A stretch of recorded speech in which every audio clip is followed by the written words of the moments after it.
Retour à Lourdes au dernier jour de l'Assemblée plénière des évêques de France. Je suis avec le président de la conférence épiscopale, le cardinal André 23. Bonjour et merci d'être avec nous, Éminence. Bonjour. Quel bilan faites-vous de cette semaine passée à Lourdes? D'abord, ça a été une semaine de travail intensif, puisque il se trouve que la répartition des jours a fait que le dimanche est à la fin, alors que d'habitude c'est en cours de route et on prend une demi-journée de repos. Et là, on n'a pas eu de demi-journée de repos, ce qui veut dire que pendant une semaine, on a travaillé du matin au soir et quelquefois après le dîner, ce qui fait qu'un certain nombre d'évêques commencent à être fatigués quand même. Et vous?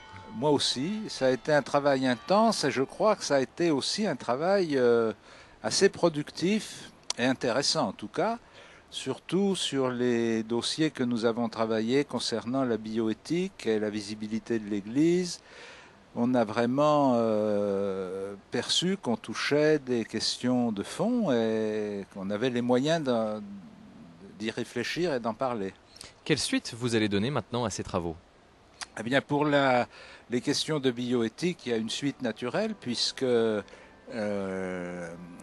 calendrier officiel prévoit que les États généraux auront lieu pendant le premier semestre 2009 et que d'ici là, c'est-à-dire d'ici la fin de l'année 2008, il y aura des avis officiels qui seront rendus par le Comité national d'éthique et par le Conseil d'État. Et donc nous attendons ces avis officiels que nous allons réétudier de façon à être en interaction permanente avec les propositions qui seront faites après les États généraux.